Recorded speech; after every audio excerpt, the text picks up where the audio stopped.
Good morning, everybody. So I want to talk about this morning in my reflectiveness. I want to talk about NICU. And I want to talk about NICU in a way that hasn't really been talked about. And that's like the trauma that comes with having a NICU baby and being in the NICU and that sort of stuff. And I come with 7 years of experience. I started in a level 3 and I work in a level 4. And so I've seen a lot. I've been through a lot. I've been through codes. I've gone to deliveries, all kinds of stuff. I've seen plenty. I started because I wanted to get into NICU because I love the babies.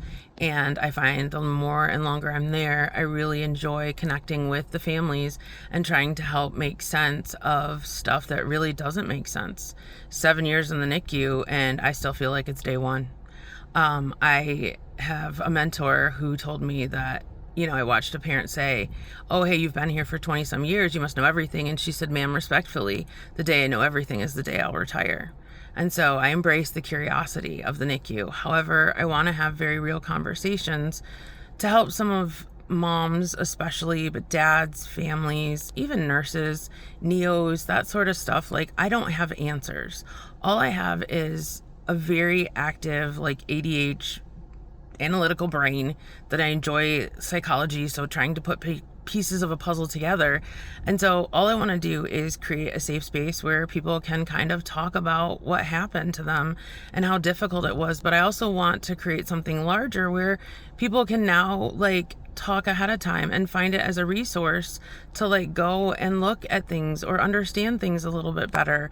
I had a mom one time who literally went into OB and they kept her for 10 hours, did labs every hour, and then put her in the back of an ambulance and brought her to us.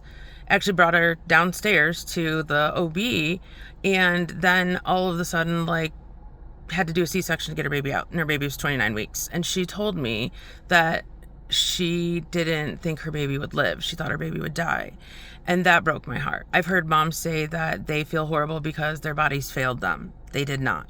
I watch moms who pump so that they can get milk for their baby, which they have to create supply and demand. So every 3 hours they have to wake up and pump. Well, that's 8 times a day.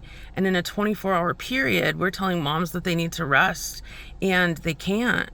How do you rest? How do you get into REM sleep when you're always pumping and everything else?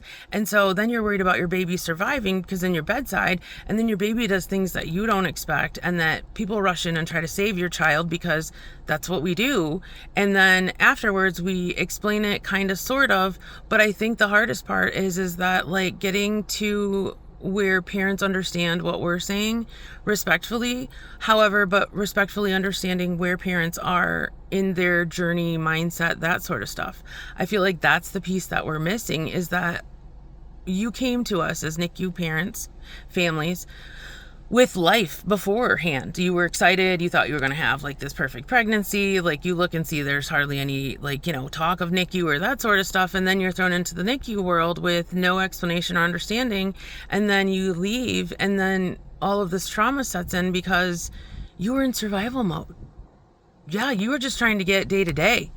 It was 24 hours at a time. If you were lucky, sometimes it was even less time at a time.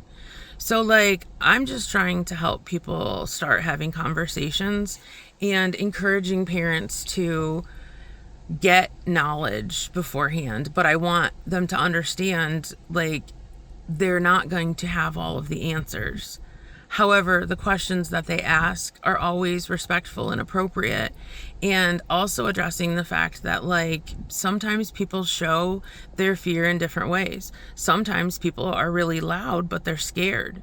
So anger is actually a mask for fear, because they don't understand, and they don't understand how to say, "Hey, I don't understand." So they just get loud.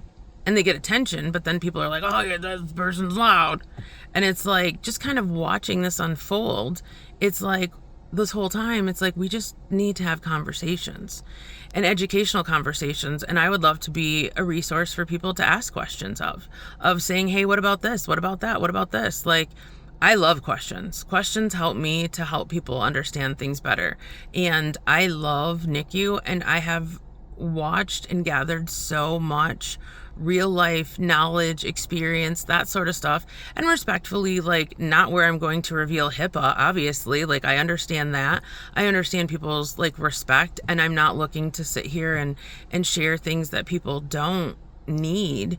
I want to share things to help people engage in the unknown emotions of the NICU, like, and help the nurses that struggle to walk in a room because they're terrified of what someone's going to ask them about their child that they don't have an answer to. I'm going to walk in that room and sit down, and no, I don't have the answer, but I'm going to sit with you for about an hour, maybe if I have the time at the moment, and see where you're at in your head. Because you know what? Like, there's a whole lot of life happening outside of this place that we forget about. Like, sure, our job is to take care of the baby in the NICU. However, like, if I can't get a parent, if I can't communicate so a parent hears me, it doesn't matter what I say. I come in and I'm like Charlie Brown's teacher. Wah, wah, wah, wah, wah, wah. That's what they hear, right? And if I never say to a parent, what did you hear? What do you understand of what I've said so far? Like, I don't want my parents to feel like they're dumb. They're not. They know more than me. However, I see more of what medically they maybe are catching on to. And so I love coming together with parents because most of parents just want to learn and understand how to take care of their child, what's happening, what's going on. I just would love to teach and engage with NICU families, everybody with NICU, and have conversations about NICU because I am absolutely enamored by it. I love NICU, everything NICU, because I'm just amazed and intrigued by life outside of, helping babies grow and that sort of stuff. I've seen babies who were 22 weekers that I never thought were going to survive, and something as simple as a parent being bedside pretty consistently, so like daily, but like reading and talking and singing and those sorts of things set these babies up for so much success. I have multiple examples in my mind right now that just give me goosebumps of children that I'm like, I would literally take care of them, but I take care of them with a poker face. I don't come in and go, hey, your kid's gonna die. I come in and I'm like, okay, like, we're gonna do this, let's do this. And I pay attention to all of this. And then once parents have made through certain things, I'm like, I give them the kudos and the compliments. Your child is amazing. Like, there were times when I wasn't sure we were getting through this to be respectful. I'm not gonna say it in the middle of the chaos because that doesn't help anything but bring more chaos. I try to be the calm in the storm. I'm not always calm. Sometimes I'm a little bit crazy, especially if I'm trying to get providers to listen to me. But I always try to come from a respectful place, a kind place, a curious place. And I just want to help. Like, I'm not here. I don't have all the answers. None of us have all the answers. And that's the piece that cracks me up, is that everybody keeps getting frustrated, or they're like, I don't know what's going on. Okay, well, let's sit together. And even if I can only give you 5 minutes, set a timer. 5 minutes, you tell me what you know so far of your baby and let me understand what you know. And then maybe I come back in a couple of days and we sit down and we go over a conversation that was pretty serious and that you need to understand better. Let's see what you understand, those pieces and parts of it. I think those are the parts that are missing, that we don't have enough time in today's world, just because it's in medicine, it's faster. And that's the hard part is we're all trying to keep up and explain what we're seeing, and things are changing all the time. And so I just want to create something where parents can reach out and ask questions or find the basic beginnings of all of this. The basic beginnings of NICU is truly that we don't understand. We don't know what we don't know.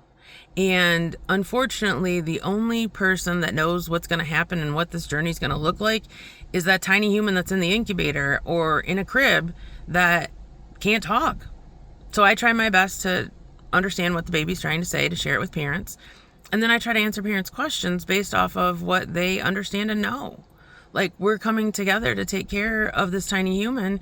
And so I want to be an ally and an adversary. I ask myself one question every day when I leave my job as a NICU nurse, and I say, did I do everything I could for my patients? I am pretty anxious person, and I don't like confrontation, and I don't like to ask questions where I feel like I'm going to be stupid. However, I will put myself in front of stupid all the time if I can get an answer for my baby. Then I did my job.